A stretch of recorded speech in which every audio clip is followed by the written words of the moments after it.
राम सेतु, राम सेतु, राम सेतु बहनों भाइयों, हमारी भारतीय संस्कृति की अस्मिता, पहचान और गौरव का मुद्दा है। क्या हो रहा है राम सेतु के साथ?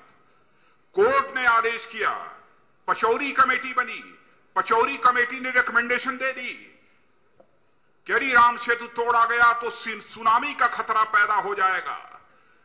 उसके बावजूद इस सरकार ने यह हलफनामा दाखिल कर दिया है अदालत में कि नहीं, हम राम सेतु को तोड़ेंगे, रूट का डाइवर्जन नहीं करेंगे। आप सबकी ताकत के आधार पर भारतीय जनता पार्टी ने कहा है, संसद में भी कहा है, संसद के बाहर भी कहा है, चाहे जो भी हो हम राम सेतु नहीं तोड़ने देंगे। और जिस दिन हमारी सरकार बनेगी तो पचौरी कमीशन की जो रिकमेंडेशंस हैं उन पर हम गंभीरता पूर्वक विचार करेंगे। अलग से रूट की बात होगी तो बिना तोड़े यदि रूट बनाने की जरूरत होगी तो पचौरी कमीशन की जो रिपोर्ट है उस रिपोर्ट के आधार पर हम कार्रवाई करेंगे। भारत की विस्तार, उसकी एकता के बारे में हम जब चर्चा करते हैं तो बहनों भाइयों, हम आसेतु हिमाचल कहते हैं, राम सेतु से लेकर हिमाचल तक भारत एक है, भारत का यह विस्तार है, यह हमारी चर्चा का विषय रहा है।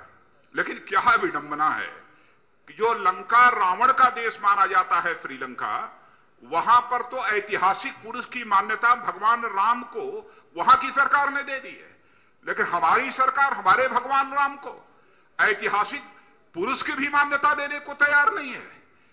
मैं समझता हूं बहनों भाइयों कि अब इस सरकार के दुर्दिन आ गए हैं। कहती है यह सरकार कि 800 करोड़ रुपया खर्च हो गया है, कैसे हम राम सेतु को न तोड़ें। तो मैं ये कहना चाहता हूं कि भारत के मान सम्मान स्वाभिमान, भारत की अस्मिता और पहचान को प्रधानमंत्री जी रुपयों के तराजू पर नहीं तोला जाना चाहिए। भारत के मान सम्मान और स्वाभिमान की रक्षा के लिए भारत के नौजवानों ने हंसते हंसते फांसी के फंदे को चूम लिया है। प्रधानमंत्री जी भारत के मान सम्मान स्वाभिमान अस्मिता और पहचान के साथ खिलवाड़ करने की कोशिश नहीं करेगी, नहीं तो भारतीय जनता पार्टी चुप्पी साध कर नहीं बैठेगी। इसलिए मैं मांग करना चाहता हूं कि निश्चित राम सेतु किसी भी सूरत में नहीं तोड़ा जाना चाहिए। और जिस दिन हमारी भाजपा की सरकार आएगी बहनों भाइयों, हम ये कोशिश करेंगे कि राम सेतु वर्ल्ड हेरिटेज घोषित किया जाए, एक विश्व का स्मारक घोषित किया जाए।